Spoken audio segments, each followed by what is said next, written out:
Yes, mimi naitwa Sakido kutoka 10 Empire TV.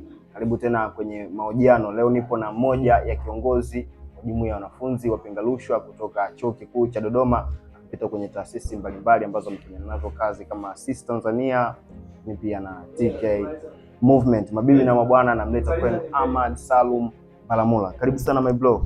Shukrani sana. Labda pengine kwa mtu ambaye hakufahamu, we Ahmad Salum Mbalamula ni kiongozi kwenye nafasi gani kwenye jumuiya ya wanafunzi wapinga rushwa UDOS-AK, na ulianza lini?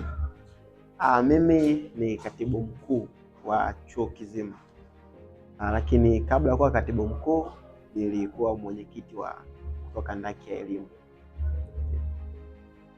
Pengine safari yako sasa ilianzaje mpaka ukafikia kwenye ngazi ya kuwa katibu mkuu wa jumuiya ya wanafunzi wapinga rushwa Chuo Kikuu cha Dodoma? Watu wajue umetoka wapi. Nataka tufahamu hatua mpaka umefikia kwenye hiyo hatua kubwa ya kuwa kiongozi wa mwaka 2023. Ndio nafika hapa Chuo Kikuu cha Dodoma. Nakumbuka nimeanza kuingia katika harakati za kiongozi semester ya pili, na niliingia kwenye uongozi baada ya kutokana, ilikuwa ni ile taasisi ya TK Movement, taifa letu kesho yetu. ndio ilikuwa inafanya uzinduzi wa kitaifa ambao ulifanyika ndani ya ukumbi wa Mabeo tarehe 25, nakumbuka ilikuwa ni mwezi wa 5.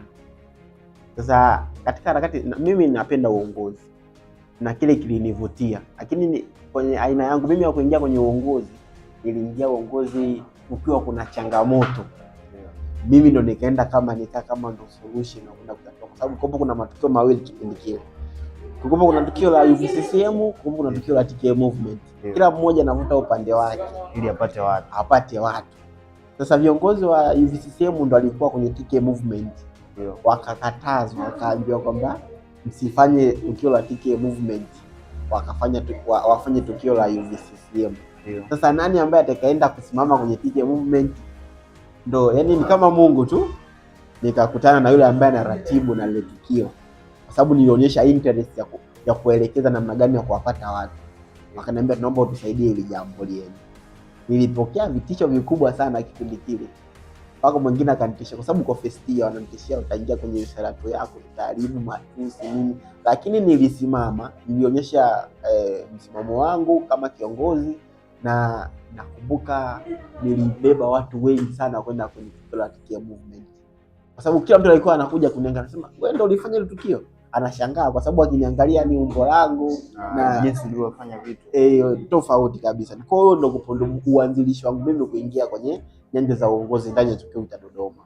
Sasa baada ya kufanyiwa tukio kubwa kama hilo la kukusanya watu wengi kwenye tukio kubwa la TK Movement, wewe kama kiongozi kwako ilikuongezea kitu gani hasa? Kwangu mimi ilinijenga kuwa na kwanza kupata uzoefu.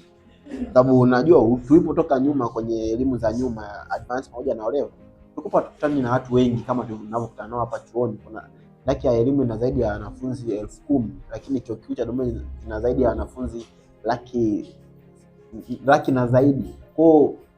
Kwa na experience ya kuongoza watu wengi zaidi, kwa hiyo ilinijenga. Kuna changamoto nyingine unakutana nazo zinakujenga zaidi.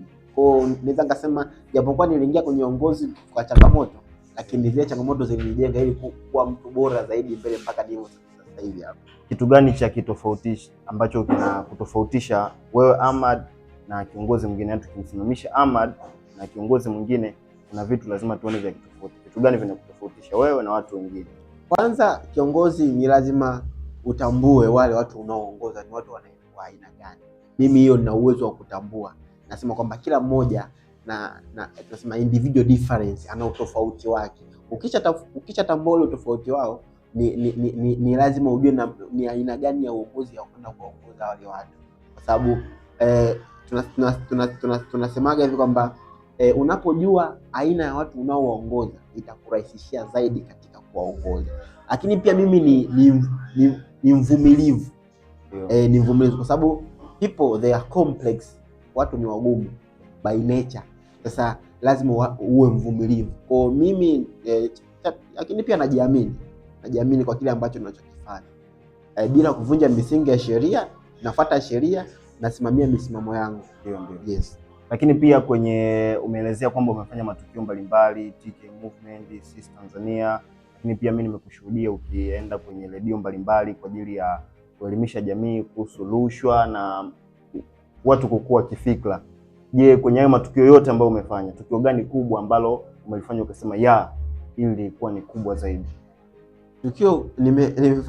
Matukio yani yote yana level, niweza nikasema yana level sana. Lazima kuna moja unasema hili nilifanya kwa ukubwa zaidi kuliko mengine. Maanisha hivi. Nakumbuka